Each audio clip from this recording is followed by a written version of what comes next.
아멘.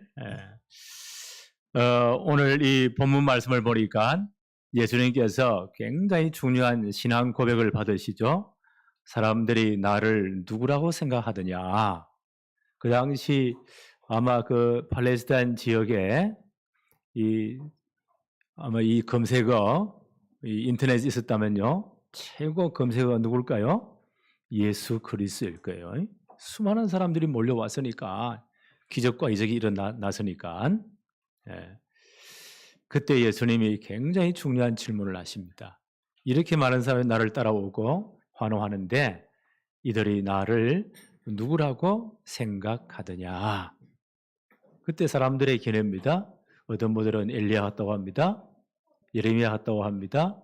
또 세례 요한 같다고 합니다. 선지자 중에 한 분이라고 생각합니다. 비슷한 거지만 다 틀린 답이에요.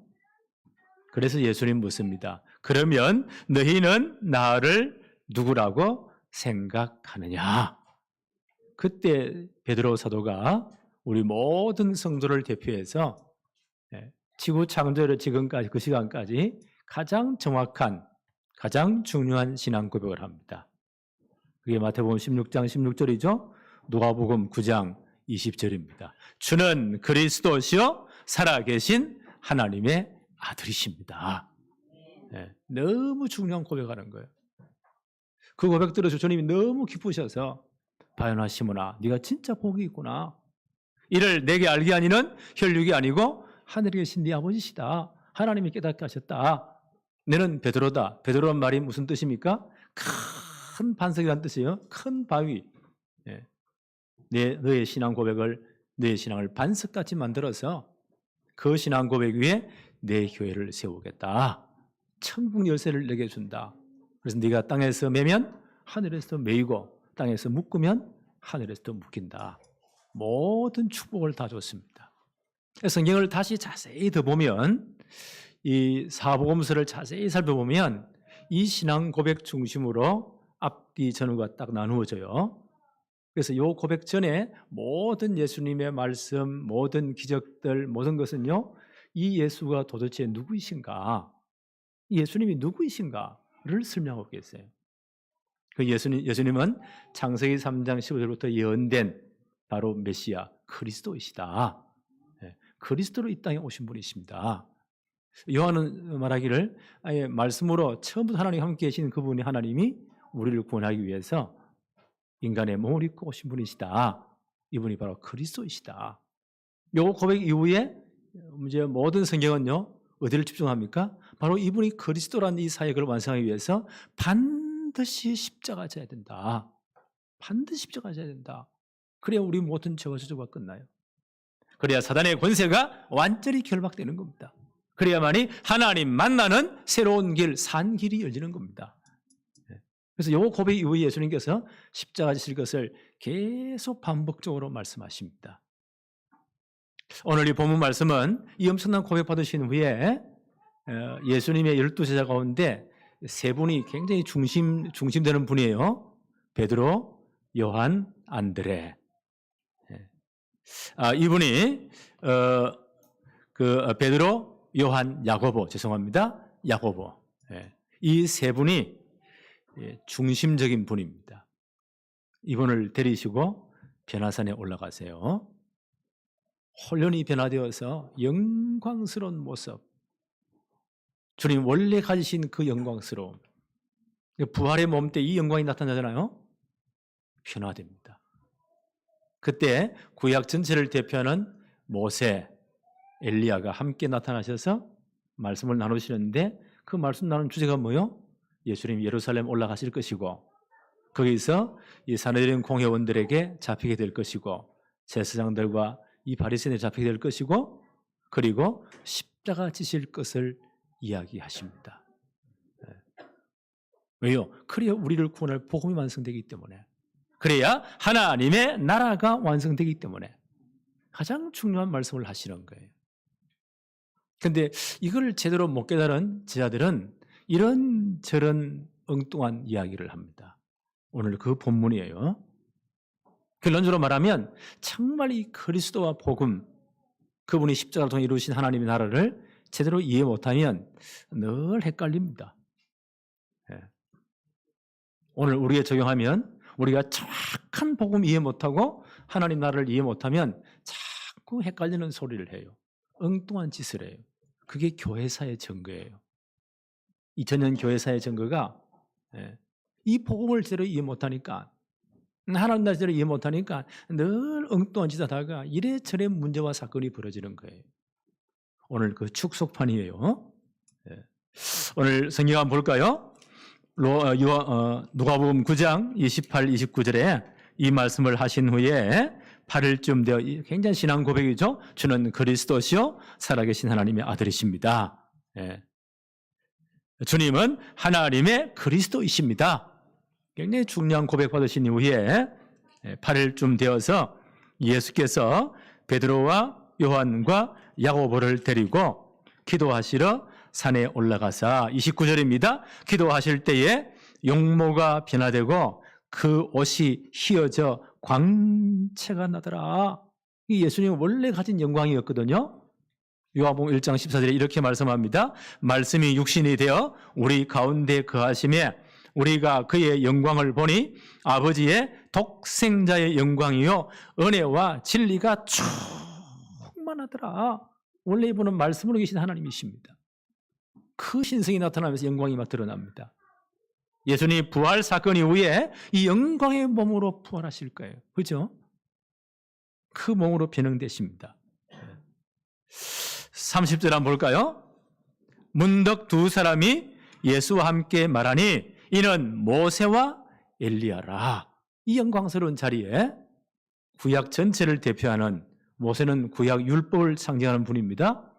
엘리야는 모든 구약의 선자의 대표입니다. 이 두 분이 나타나시는 거예요. 나타나셔서 중요한 말씀을 하십니다. 31절 한번 볼까요? 영광 중에 나타나서 장차 예수께서 예루살렘에서 별세하실 것을 예루살렘 올라가시고 지금 이 시점이 공생의 3년 반 가운데 2년 정도가 갈릴리 사역이 다 지나갔어요. 이제 예루살렘으로 올라가는 중입니다. 이 변화산 사건이에요. 뭘 말씀하십니까? 장차 예수님께서 예루살렘 올라가실 것이고 거기서 유대인들에게 제사장들에게 체포될 것이고 너무 억울한 재판을 받게 될 것이고 그리고 십자가 지실 것이다. 이런 것을 말씀을 하셨습니다. 왜요? 이 복음은 십자가를 통해서 완성되기 때문에. 예수님이 왜 오셨어요? 모든 율법과 선지자를 이 말씀들을 완성하기 위해 오셨습니다. 마태복음 5장 17절에 이렇게 말씀합니다. 내가 율법이나 선지자를 폐하러 온 줄로 생각하지 말아라. 폐하러 온 것이 아니요 온전하게 하려 하십니다. 율법에 기록된 모든 것, 모든 선지자의 예언의 완성이 예수님께 완성됩니다. 그 정점이 십자가 사건이에요. 십자가의 죽으심으로 이 모든 것이 완성되는 겁니다. 십자가의 죽으심으로 우리의 모든 죄와 저주가 끝나잖아요. 영원한 제사장으로 십자가의 죽으심으로 우리의 모든 죄와 저주가 단번에 끝난 겁니다. 영원한 왕으로 오신 예수님께서 십자가의 죽으심으로 사단의 권세를 완전 박살내 버렸습니다. 이 예수 그리스도를 진짜 고백하는 순간 우리의 모든 운명, 저주, 사주팔자 다 끝나는 거예요. 그렇죠? 예수님 십자가의 죽으심으로 영원한 선생으로 오셔서 하나님 만나는 새로운 길, 산 길이 열린 겁니다. 그리고 이분이 그리스도라는 증거로 반드시 사흘 만에 부활하셔야 돼요. 그래야 우리를 구원할 복음이 완성되는 겁니다. 그래서 이 십자가 사건은 구약의 모든 율법과 선지자들의 모든 예언, 모든 것의 완성입니다. 또한 이 십자가를 통해서 하나님의 나라가 완성되기 때문입니다. 다시 한번 복습할까요? 지금 누가복음은 이 저자가 누굽니까? 의사 누가예요. 이분이 쭉 기록하면서 어디에 초점 맞추느냐? 예수님을 통해서 임하신 하나님의 나라, 십자가를 통해서 완성된 하나님의 나라, 그 하나님 나라의 복음은 땅끝까지 모든 족속에 다 증거될 것이다. 그리고 이 복음이 다 증거된 후에 주님은 재림하시고 이 땅을 불로 심판하시고 이 땅에 하나님의 나라가 완성될 것이다. 이게 이번에 중요한 주제예요. 예. 이분이 지금 이걸 지금 계속 말하고 있습니다.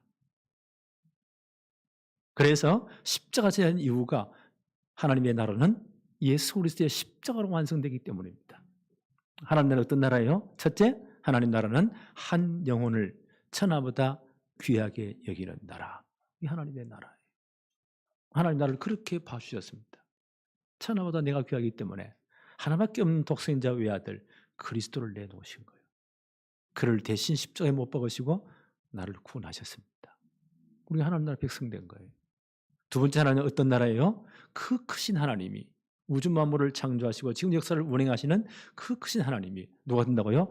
나의 아버지가 되시는 나라. 나의 모든 것이 되시는 나라. 네. 그래서 우리는 예수 그리스도 이름으로 아버지께 무엇이든지 기도할 수 있어요. 하나님 어떤 분이세요? 내 모든 것을 다 알고 계십니다. 네. 더 쉽게 말씀드리면 내가 어머니 뱃속부터 조성된 그 시간부터 오늘 이 시점까지 내 모든 인생의 풀 스토리를 다 알고 계세요. 나의 약점도 나의 모든 것도 하나님 다 알고 계세요. 지금 내가 나는 모든 문제도 다 알고 계세요. 그래서 우리는요, 이분이 내 아버지이기 때문에 언제 어디서든지 아버지께 무엇인지 기도할 수 있어요. 단 말씀 붙잡고. 이 하나님이 내 아버지가 되시는 나라. 그게 하나님의 나라예요. 우리 이 나라의 백성이에요. 세 번째, 이 하나님 나라는 반드시 예수 그리스도의 십자가로 완성되는 나라입니다. 그래서 예수님 반드시 십자가 지셔야 돼요. 그래야 복음이, 그리고 사흘 만에 부활하셔야만이 복음이 완성되고 하나님의 나라가 완성됩니다. 그래서 우리 예수 믿는 우리들은 복음을 제대로 이해해야 돼요. 하나님 나라를 제대로 이해해야 돼요. 오늘 본문을 쭉 보면 하나님 나라를 제대로 이해하지 못한 그런 상황들이 나옵니다. 9장 33절 한번 볼까요? 베드로와 요한과 야고보 이분들이 예수님 기도하는 가운데 졸고 있다가 엄청난 일들을 봅니다. 33절에 두 사람이 떠날 때에 구약을 대표하는 모세와 엘리야죠. 떠날 때에 베드로가 예수께 여짜오되 주여 우리가 여기 있는 것이 좋사오니 우리가 초막셋을 짓되 하나는 주를 위하여 하나는 모세를 위하여 하나는 엘리야를 위하여 하사이다 하되 자기가 하는 말을 자기도 알지 못하니라. 이걸 간단하게 줄여서 뭐라고 합니까? 헛소리라고 해요. 이런 헛된 설득소리를 하는 겁니다. 여기가 훨씬 좋으니까 예수님 십자가 뭐고 다 지지 마시고 예루살렘 올라가지 마시고 초막셋을 지어서 하나는 예수님 앞으로 하나는 모세 앞으로 엘리 앞으로 해서 우리 여기서 이 영광스러운 자리에서 널리 축복을 누리며 삽시다. 그럼 하나님 나라 완성되지 않아요. 그렇죠? 그리스도의 십자가 사건이 없으면 절대로 복음이 완성되지 않아요. 이 복음과 하나님 나라를 잘 모르니까 이런 또 엉뚱한 소리를. 누가는요, 베드로를 딱 꼬집듯이 끝에 이렇게 말하죠. 이렇게 말하되 자기가 하는 말을 자기도 알지 못하더라. 이런 엉뚱한 소리를 하는 겁니다. 35절 한번 볼까요? 구름 속에서 소리가 나서 이르되 이는 나의 아들 곧 택함 받은 자니 너희는 그의 말을 들으라 하시고 팍팍한 구름이 올 때 하나님의 임재를 상징합니다. 하나님 답답해서 말씀하시는 거예요. 구름 속에 임재하셔서 이는 나의 아들 곧 택함 받은 자다. 하나님 나라를 완성하기 위해서 이 복음을 완성하기 위해서 오신 나의 택한 아들이다. 쓸데없는 소리 하지 말고 너희는 그의 말을 들을지니라. 이 중요한 하나님이 예수 그리스도를 친히 증거하십니다. 언제 이 음성이 들려왔죠? 예수님이 세례를 받으실 때에. 그렇죠? 세례요한에게 세례를 받으실 때에 그때도 하늘 문이 열리면서요, 이 하나님의 음성이 들려옵니다. 마태복음 3장 17절에 이렇게 기록하고 있습니다. 하늘로부터 소리가 있어 말씀하시되 이는 내 사랑하는 아들이요 내 기뻐하는 자다. 이 예수는 내 사랑하는 아들이요 내 기뻐하는 자다. 왜요? 하나님의 구원 계획을 이룰, 이 하나님의 복음을 이룰 나의 택한 자요 내 기뻐하는 자다. 로마서 5장 8절에 정말 이 복음을 제대로 이해하는 자를 이해한 바울 사도가 이렇게 말합니다. 로마서 5장 8절에 우리가 아직 죄인 되었을 때에 그리스도께서 우리를 위하여 죽으심으로 하나님께서 우리에 대한 자기의 사랑을 확정하셨느니라. 우리가 아직 죄인 되었을 때, 우리는 영원히 불신자만 12가지 시간표에 영원히 지옥 갈 시간표를 그때에 하나님 우리를 먼저 사랑했어요. 그렇죠? 그래서 우리를 구원하기 위해서 하나밖에 없는 외아들 그리스도를 이 땅에 보내신 겁니다. 우리 대신 십자가에 못 박으심으로 우리 모든 문제를 끝냈잖아요. 그래서 하나님이 우리에 대한 자기의 사랑을 확정하셨느니라. 그 사건이 십자가 사건이에요. 하나님이 친히 이 증거를 하십니다. 그러면서 너희는 그의 말을 들어라. 그 예수 그리스도의 말씀을 들으라. 그 말씀 어떤 말씀이에요? 지난주에 생각해서 누가복음 9장 22절로 26절 한번 보십시다. 예수님께서 말씀하시기를 이르시되 인자가 많은 고난을 받고 장로들과 대제사장들과 서기관들에게 버림받아 죽임을 당하고 십자가에 죽으심을 당한다는 겁니다. 그리고 제3일에 살아나야 하리라. 이분이 그리스도이시기 때문에 그래야 복음이 완성되는 겁니다. 반드시 일이 이루어질 것이다. 또 무리에게 이르시되 아무든지 나를 따라오려거든 자기를 부인하고 날마다 제 십자가를 지고 나를 따를 것이니라. 정말 이 복음 받았으면 아무 동기 없이 나를 따라와야 된다. 누구든지 제 목숨을 구원하고자 하면 잃을 것이요 누구든지 나를 위하여 제 목숨을 잃으면 구원할 것이다. 진짜 복음과 하나님 나라가 생명 끝을 걸 만한 가치로 발견돼야 된다. 이렇게 돼야만이 복음을 이해한 자이고 하나님 나라를 이해한 자이다 라고 말씀하십니다. 자, 이 복음과 하나님 나라를 제대로 이해 못하니까 제자들의 실수가 나오는 거예요. 저 예루살렘 올라가는 길입니다. 갈릴리 한 2년 사이 다 끝난 다음 예수님이 이 중년 고백 받으시고 십자가 지실 것을 말씀하시고 예루살렘 올라가시는 거예요. 가는 길에 예수님은 이제 십자가 지러 가시는 길입니다. 제자들이 정말 이 복음과 하나님을 이해 못하니까요. 야, 예수님이 예루살렘 올라가시면 저렇게 못된 로마 사람들을 전부 다 박살내고 쫓아내고 그 이스라엘 나라가 회복되면 다윗 왕같이 그런 영광스러운 회복되면 예수님을 목숨 걸고 따랐던 우리들은 그 나라에서 여기저기 장관 대우 다 받고 엄청난 자리에 앉아 포함자게 될 게 아니냐. 그때 우리 중에 누가 제일 높은 자리에 앉지? 누가 국무총리 하지? 누가 전체 이 실권을 다 잡지? 이런 헛된 망상을 하는 겁니다. 우리가 복음과 하나님 나라를 이해 못하면요 자꾸 헛소리를 해요. 오늘 누가는 딱 꼬집었잖아요. 베드로의 헛소리를 듣고 자기가 하는 말을 알지 못하니라. 이런 헛소리를 하는 거예요. 그 장면 한번 볼까요? 누가복음 9장 46절 47절에 제자 중에서 누가 크냐 하는 변론이 일어나니 예수님 올라가는 길입니다. 누가 크냐? 예수님은 십자가 지러 가시는데 누가 크냐? 47절 예수께서 그 마음에 변론하는 것을 아시고 어린아이 하나를 데려다가 자기 곁에 세우시고 그러면서 중요한 말씀을 하십니다. 48절에 그들에게 이르시되 누구든지 내 이름으로 이런 어린아이 하나를 영접하면 곧 나를 영접함이요 또 누구든지 나를 영접하면 곧 나 보내신 이를 영접함이라. 너희 모든 사람 중에 가장 작은 그가 큰 자니라. 그래서 이 헛된 변론하는 제자들에게 굉장히 중요한 말씀을 하시는 거예요. 그 당시 시대 상황은 인구 조사를 할 때 20세 이상 남자들 이분들은 군대에다 갈 수 있는 사람들이에요. 그 사람들은 인구 숫자에 넣었어요. 그 여자분들과 아이들은 인구 숫자에 넣지 않았습니다. 그만큼 멸시했다는 거거든요. 또 아이들은 아주 무시했습니다. 그런데 아주 지극히 작은 아이, 볼품은 아이 하나를 세우시고 이 아이 하나를 나의 이름으로 영접하면 그 사람은 나를 영접하는 거야. 그리고 나를 영접하는 나 보내신 하나님을 영접하는 거야.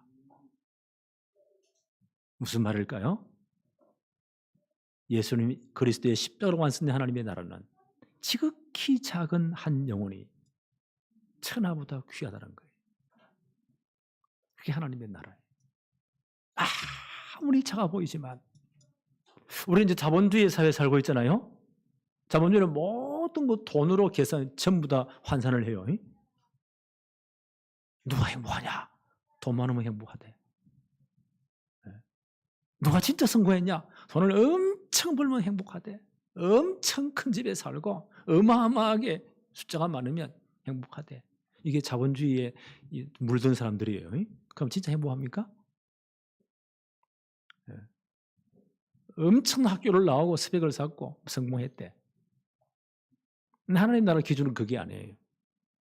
아무리 작은 자라도 우리가 볼 때는 아무리 엉망진창이라도 그 한 영혼이 천하보다 귀한 나라, 그게 하나님의 나라예요. 그래서 그 한 영혼을 예수 이름으로 진짜 영접할 때 나를 영접한 거야. 예수님 말씀이에요. 나를 영접하는 하나님을 영접한 거야. 그래서 그 작은 한 영혼에게 이 하나님 나라의 복음을 전해주는 것, 하나님이 그걸 가장 귀하게 보시는 겁니다. 예수님이 이 말씀하시는 거예요. 우리가 진짜 복음을 이해했다면, 하나님 나라를 이해했다면 그 작은 한 영혼에게 내가 중심을 다해 복음을 전하는 것, 하나님을 가장 귀하게 보신다는 겁니다. 고린도 전서 9장 16절에 바울은 이렇게 말합니다. 내가 복음을 전할지라도 자랑할 것이 없으면 내가 부덕불, 안 하면 절대 안 된다는 거예요. 부덕불할 일입니다. 만일 복음을 전하지 아니하면 내가 화를 당하는 것이 마땅하지 않느냐. 한 영혼이 그만큼 귀하기 때문에 이 작은 한 영혼에게 내가 복음 전하는 것 당연히 할 일이다. 안 하면 절대 안 되는 일이다. 만일에 그 한 영혼을 그렇게 귀하게 보지 않는다면 내가 화를 당하는 것이 마땅한 것이다. 이게 하나님 나라의 백성의 기본 양심이 아니겠어요? 우리 이 마음을 가져야 돼. 지금 제자들은 보세요. 누가 크냐? 예수님 예루살렘 올라가셔가지고 엄청난 다윗의 나라같이 그 강력한 나라를 회복하시면 세상 임금이 되면 그때 누가 높은 자리 찾으냐? 그 치고받고 막 싸우고 있습니다. 예수님이 책망하신 그 하나님 나라 아니야? 하나님 나라는 이런 나라야.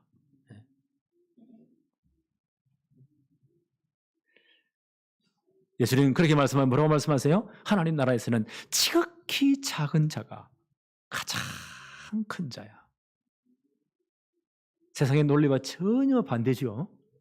한 지극히 작은 가장 큰 자야. 바울이 복음 깨닫기 전에 하나님 나라를 진짜 이야기 전에는요, 자기가 최고인 줄 알았어요. 빌립보 교회 편지하면서 빌립보 3장에 빌립보 성도들이 희한한 다른 거 쓸데없는 자랑하니까 그 나도 육신 이야기를 한번 해보자. 나는 정통 유대인 가정에서 태어났다. 그 정도로 난지 8일 만에 할례받았다. 나는 정통 율법 교육 어릴 때부터 철저히 받았다. 나는 히브리어 성경을 가지고 율법 교육을 철저히 받은 나는 히브리인 중에 히브리인이었다. 그 당시 디아스포라 된 전 유대인 사회에서 남자아이들의 로망이 뭔 줄 아세요? 성인식 마치고 예루살렘 유학 가서 최고 율법학자 밑에서 율법을 배워서 바리새 이 교육을 받고 그 길을 가는 것. 최고 로망이었어요. 나는 이 과정을 통과한 사람이다. 그래서 율법의 어른은 흠이 없는 자였다. 나는 남에서부터 로마 시민권자였다. 지금 미국 시민권 100배입니다. 그게요. 그런데 내가 이게 저는 참보다 내 자랑으로 여겼다. 그래서 저 갈릴리 출신 예수애들 보니까 너무 가짜내서 인간 같지 않아가지고. 아니 저 인간들이 예루살렘 올라가가지고 주는 그리스도시요 살아계신 하나님의 아들이십니다. 저 수준자던 것들이 저런 인간들은 싹 잡아 죽이는 것이 하나님을 사랑하는 것이다 라고 잘못 깨달은 거예요. 복음 잘못 깨달으면 희한한 일을 합니다. 이래가지고 사내리든 공회에 공부받아가지고 예루살렘 큰 가가호를 방문해서 예수님들 다 잡아다가 옥에 가두고 다메섹에도 예수 믿는 것도 있다는 소식이 들려와서요. 눈에 불을 켜고 지금요. 채법녀보다 잡으러 가는 길입니다. 그게 사도행전 9장 사건이에요. 그때 부활하신 주님이 나타나시잖아요. 그 앞에 그 바울의 인생이 완전 180도로 그 전에 사울이었어요. 큰 자. 그 이후에 바울 작은 자로 인생이 완전 바뀌어버립니다. 네.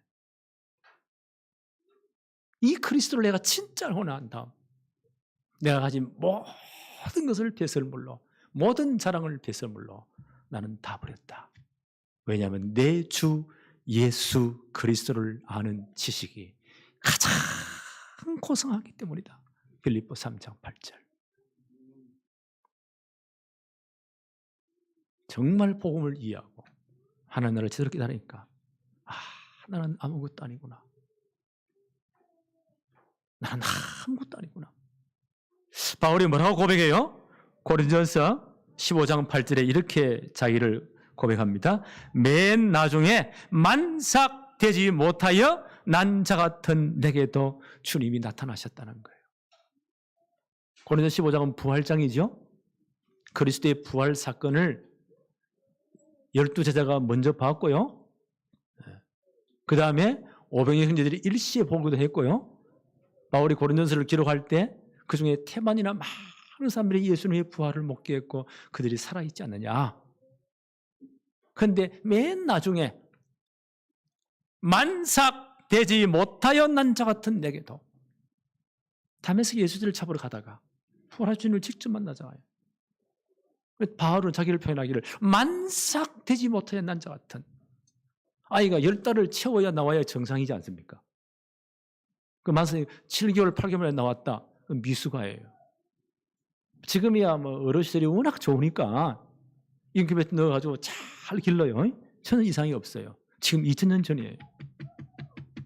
그때 그런 시설이 있습니까? 그냥 죽든지 아니면 그렇게 커버리면 뭔가 하나 나사가 불리는 거예요. 우리말에 뭐가 있죠? 제가 7푼이 같은가 8푼이 여자요? 10달 못 채웠다는 거예요. 뭔가 모자란다는 거예요. 바울이 진짜 보고 깨닫고 나니까 만삭되지 못한 난자 같은 정말 7푼이 8푼이 같은 나에게도 주님이 나타나셨다는 거예요. 하나님 나라에 이런 사람이 큰 자입니다. 바울이 아무리 생각해봐도요. 이제는 진짜 복음 알고 하나님 나라 아니까 자랑할 게 없어. 전에는 그렇게 자랑할 게 많았는데 여러분 뭐가 자랑스러우세요? 바울이 전에는 그렇게 자랑할 게 많았어요. 진짜 복음 알고 하나님 나라 이해하니까 나는 만삭되지 못한 난자 같은 놈이구나. 자랑할 게 아무것도 없구나. 바울은 이렇게 말합니다. 갈라디아 6장 14절에 그러나 내게는 우리 주 예수 그리스도 십자가 외에는 결코 자랑할 것이 없느니라. 진짜 복음 알고 나니까 하나님 나를 정말 이해하고 보니까 나에는 예수 그리스도의 십자가 외에는 자랑할 것이 없구나. 내가 옛날에 그렇게 자랑했던 건 나는 배설물로 다 이겼다. 왜냐하면 내 주 예수 그리스도라는 지식이 가장 고상하기 때문이다. 여기에 작은 자예요. 이 사람이 하나님 나라에 제일 크다는 거예요. 이런 심령이 하나님 나라에 제일 큰 자라는 거예요. 나는 우리 교회 성도들 우리 모든 렘넌트가 하나님 나라에서 가장 큰 자들이 되기를 바랍니다. 이게 복음을 제대로 깨달은 거요. 하나님 나라를 이해한 겁니다. 세 번째, 하나님 나라에 합당한 사람들. 이제 예수님이 예루살렘 올라가시는 길에 57절 한번 볼까요? 길 가실 때에 어떤 사람이 여짜오되 어디로 가시든지 나는 주님을 따르겠습니다. 대단한 고백이죠. 그때 예수님께서 이 사람의 그 중심을 보시고요, 뭐라고 말씀하십니까? 58절에 예수께서 이르시되 여우도 굴이 있고 공중에 새도 집이 있으되 인자는 머리 둘 곳이 없다. 이 양반을 마태복음 8장 19절에는요, 이 양반에 대해서 뭐라고 말합니까? 이 양반은 서기관이었다. 유대인의 그 당시 서기관은 대단한 사람이었습니다. 성경을 필사하는 분입니다. 대단한 지위에 있는 사람이에요. 대단한 지식인이에요. 그에 따르는 그 수입도 엄청났겠죠. 이런 분이 그 예수님의 인기를 보고 어마어마한 군대에 따라다니니까 거기 가면 뭔가 좀 얻을까 싶어가지고, 그래서 하는 말이 예수님 어디로 가시든지 나는 주님을 따르겠습니다. 복음을 제대로 이해 못한, 하나님 나라를 제대로 이해 못한 맹목적인 열광입니다. 그런데 예수님이 따끔한 말씀을 하십니다. 여우도 굴이 있고 공중의 새도 집이 있지만, 여우도 자기 보금자리를 잘 꾸민대요. 새도 마찬가지로 둥지를 잘 꾸미잖아요. 그렇게 하지만 인자는 머리 둘 곳이 없다. 내가 이 고난을 네가 진짜 감수하겠냐? 여러 가지 물질의 궁핍이라든지 사람들이 배척하는 것 모든 건 네가 진짜 감당하겠냐? 예수님 계속 말씀하십니다. 마태복음 10장 38절 39절에 또 자기 십자가를 지고 나를 따르지 않는 자도 내게 합당하지 아니하니라. 자기 목숨을 얻는 자는 잃을 것이요 나를 위하여 자기 목숨을 잃는 자는 얻으리라. 무슨 말입니까? 아무 동기 없이 따라오라는 거예요. 하나님 나라에 합당한 자는 복음에는 동기가 없어야 돼요. 그렇죠? 복음에는 동기가 없어야 돼요. 그리고 하나님의 나라가 생명 걸 가치 있음을 발견해야 돼요. 여기에 모든 걸 투자해야 돼요. 이 사람이 하나님에 합당한 자입니다. 또 한 분에게 말씀하십니다. 59절 한번 볼까요? 또 다른 사람에게 나를 따르라 하시니 그가 이르되 나로 먼저 가서 내 아버지를 장사하게 허락해 주십시오. 인간적으로 맞는 말이죠. 예수님 60절에 중요한 말씀하십니다. 이르시되 죽은 자들로 자기의 죽은 자들을 장사하게 하고 너는 가서 하나님의 나라를 전파해라. 우선순위의 문제입니다. 이 당시 유대 사회를 잘 2000년 전 그 시대를 잘 이해해야 됩니다. 아버지 재산이 많단 말이에요. 그럼 재산 분배를 언제 하느냐? 유대가는 바로 죽기 전에, 돌아가시기 전에 그때 유언으로 재산 분배를 다 한대요. 그때 자식들은요, 호날만 딱 기다리고 있는 거예요. 만약 이분이 예수님 따라가지고 제자의 길로 가면 거기에 참여 못하면 한 푼도 못 받는 거예요. 이거 다 정리하고 난 다음에 그때 내가 주님을 따르겠습니다. 우선권의 문제입니다. 그것은 복음과 상관없는 영적으로 죽은 자들에 다 맡기고 너는 먼저 뭐 하라고요? 하나님 나라의 복음을 청구해라. 우리 하나님 나라 복음 운동에 가장 우리 우선권이 가 있어야 됩니다. 이게 바뀌면 안 돼. 많은 사람들이 말합니다. 돈 다 벌어놓고요, 시집장가가고요, 그 다음 다 해놓고요, 그때 내가 주를 위해, 그리스도를 위해서, 복음을 위해서 헌신하겠습니다. 말로는 뭐든지 다 해요. 그게 아니야. 내 우선권이 문제야. 진짜 하나님 나라 내게 제일 가치 있는 거냐? 다른 거 다 뒤로 하고 여기에 네가 생을 걸어야 돼. 이 사람이 하나님 나라에 합당한 사람입니다. 또 한번 볼까요? 61절에 또 다른 사람이 이르되 주여 내가 주를 따르겠나이다마는 많은 이게 중요하죠. 따르겠습니다. 그렇지만은 나로 먼저 내 가족을 작별하게 허락하소서. 인간적으로 얼마나 정이 있는 사람입니까? 예수님 그 중심을 보세요. 62절에 예수께서 이르시되 손에 쟁기를 잡고 뒤를 돌아보는 자는 하나님의 나라에 합당하지 아니하니라. 이 사람은 세상 염려에, 세상 것에 너무 집착되어 있는 겁니다. 세상 것에. 여기 너무 집착되어 있어요. 그래서 늘 쟁기를 하고 뒤를 돌아봐. 하나님 나라가 얼마나 큰 것인지, 복음이 얼마나 소중한 건지 이 가치를 잘 모르는 거예요. 세상 것에 참나 집착되어 있습니다. 이런 사람도 하나님 나라에 합당하지 않다. 이제 우리가 정말 하나님 나라의 백성으로서 우리는 이제 올한해 세 가지를 집중해야 됩니다. 우리 원단 메시지죠. 우리 교회 원단 메시지예요. 우리가 진짜 복음의 사람이라면, 하나님 나라의 백성이라면 우리는 세 가지에 집중해야 돼요. 여기에 진짜 헌신해야 돼요.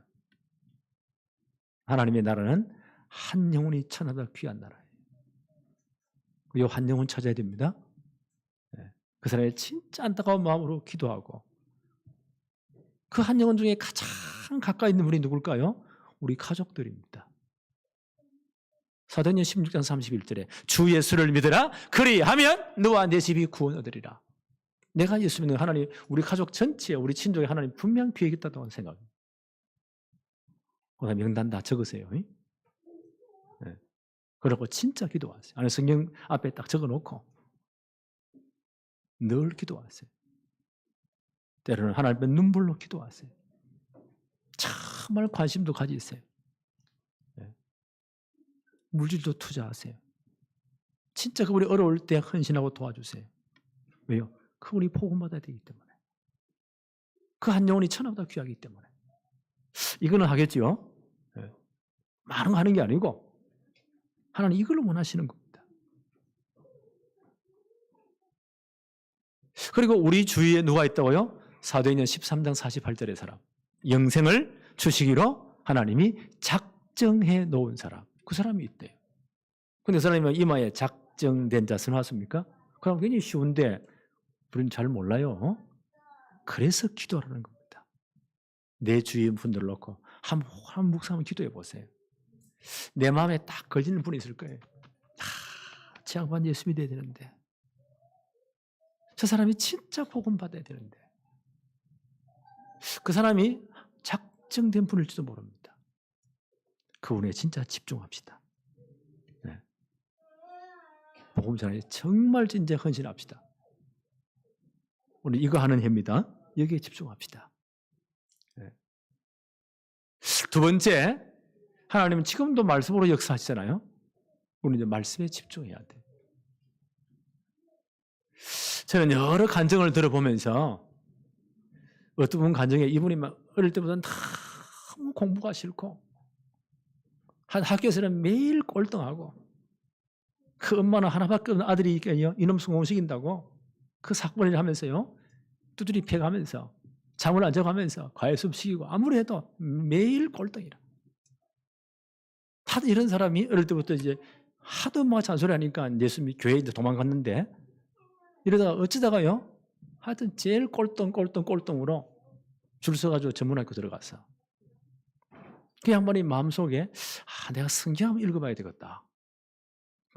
보니까요 뭐가 글에 들어왔어요. 눈에 들어왔어요. 성경 통독하는 그런 집회가 있을 때요. 저기 한번 가보자 하고 돈 내고 가세요.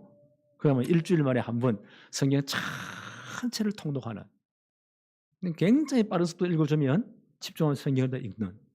저는 이분이 모르겠더래요. 무슨 말인지. 근데 며칠 지나면서요 이 성경 말씀을 움직이기 시작하면서 그 통독한 이후에 하나님 말씀이 딱 들어오면서요 이 양반 간증이에요. 그렇게 멍청하던 머리가, 혼미하던 머리가 확 바뀌어버렸대. 혼명이 떠나가는 것 같아요. 얼마나 사람이 명석해지는지. 그때부터 대학 공부도 완전 달라졌대요. 지금 보니까 성경 강의하는데 이야, 평신도가 저렇게 잘할 수 있을까? 완전 이게 바뀌었대요. 또 한번 어떤 이제 우리 학교에서 헬라어 히브리 가르치는 교수님 같이 들어보니까 이분이 나이말 신학하면서 공부를 하는데 성경을 계속 묵상하고 그렇게 하면서요. 어느 날 성경을 다 읽고 난 다음 집중했는데 이상하게 머리가 좋아진 느낌이 들더래요. 내가 옛날에 이걸 기억 못했는데, 외우지 못했는데 왜 이렇게 잘 외워지지? 생각이 잘 나지? 이래가지고 옛날 학생 때 있던 그러면 생활기록부에 IQ 다 나오지 않습니까? 그거 하고 다시 재봤대요. 엄청나게요. 지수가 높아진 거예요. 자기도 깜짝 놀랐대요. 와, 이런 사건이 있네. 그분은 간증을 잘 안 하는데 왜요? 쓸데없는 소리 한다고. 그건 자기만이 가진 비밀이에요. 아, 저런 경우도 있구나. 하나님 전능하시되 못할 게 없잖아요. 또 한 번 제가 아는 장로님이에요. 이분은 젊을 때부터 너무 사원에 술을 좋아해가지고 만날 술 먹고 돌아오고 만날 싸우고 부인하고 이제 권사님하고 약속을 했답니다. 당신이 그래 되겠냐? 교회 다니면서. 도무지 안 되니까 약속 하나 하자고. 뭐냐? 지금부터 어떻게 하려 오면 노트를 하나 사왔더래요. 창세기부터 당신하고 자기 전에 1시간씩 6시간씩 집중하면서 서보라고. 하나님 앞에 진짜 약속하고 하나님 당신 인생을 어떻게 바꾸는지 한번 테스트 해보자고. 이 한번이 뭐 그렇게 하자고. 이래가지고요 매일 들어와서는 하여튼 이 거래처 만나가지고 술을 이파해 먹고 와도요 졸면서도 썼대요. 근데 놀랍게도요 이걸 성경을 다 필사한 다음 자기 인생이 완전 바뀌었대요. 완전히 바뀌었대요. 그 좋아하던 술들과 그 모든 것들이요 싹 다 기억에서 사라져 버렸대요. 우리 다락방에 있는 교회의 중요한 장로님입니다. 우리 인생 고백 그렇게 했어요. 그때 제가 느낀 게 하나님의 말씀은 살아있구나. 좌우에 날선 어떤 검보다 예리하여 혼과 영과 관절, 골수, 우리의 생각, 마음, 우리의 참 인격을 바꾸는구나. 저는 그때 그게 진짜 깨달아지더라고요. 이게 하나님의 말씀이구나. 올해 하나님을 집중하십시다. 나름대로 계획 한번 세워보세요. 나는 통도해야 되겠다. 요즘 보니까 유튜브에 보니까 통도하는 너무너무 좋은 이런 안내서들이 굉장히 많아요. 나는 한번 써보겠다. 등등. 그렇게 한번 하시고요. 아마 희한한 일이 일어날 겁니다. 그리고 우리가 또 강단 말씀의 흐름을 잘 따라가야 됩니다. 그냥 강단 말씀은 내 인생입니다. 그래서 이건 다 기억을 못해요. 한 단어 한 문장 딱 붙잡으세요. 그거 잡고 뭐요? 진짜 한번 기도해 보세요. 말씀이 어떻게 성취되는가? 말씀에 집중합시다. 세 번째, 우리는 반드시 예수 이름으로 기도할 하나님 반드시 응답하시게 되어 있습니다. 너희가 내 이름으로 무엇을 구하든지 내가 응답하겠다고 했어요. 단 너희가 내 안에 거하고 내 말이 너희 안에 거하면. 여러분이 기도에 집중해야 됩니다. 제대로 말씀 붙잡고. 그래서 올 한해 진짜 응답받아야 돼요. 그렇죠? 그래서 이제 구정 지나고 1월 30일부터 한 2월 초까지 대신방을 좀 해야 되겠다. 코로나도 이제 거의 이제 다 완화가 많이 되었으니까. 그래서 대신방을 여러분 준비하면서 이렇게 한번 해보시기 바랍니다. 반드시 첫째 세 가지 집중이 있잖아요. 첫째, 영생을 주시로 작정된 자들. 우리 가수들 가운데 반드시 복음받아야 될 사람들. 이런 거 한번 적어보세요. 이건 누구입니다. 이건 내 아들입니다. 이 양반은 우리 삼촌입니다. 내 사람 적고. 그 다음 두 번째, 반드시 말씀으로 기도하면 응답되니까 내가 올 한 해 진짜 응답받아야 될 것, 그 기도 제목 몇 개 반드시 꼭 한번 적어보세요. 그리고 저에게 다 주시기 바랍니다. 그럼 이걸 놓고 우리는요, 정말 이제 하나님께 기도하는 겁니다. 하나님 역사해 주세요. 사무엘의 말이 하나도 땅에 떨어지지 아니했다 그랬잖아요. 나는 기도합니다. 하나님, 강목사의 기도와 말씀 선포가 하나도 땅에 떨어지지 않게 해주세요. 올 한 해 이 축복을 진짜 누리게 해주세요. 올 한 해 이 축복이 임하기를 바랍니다. 기도합시다. 하나님 아버지, 감사합니다. 오늘도 복을 주셔서 또 예배의 이 귀한 축복을 누리게 하심을 감사합니다.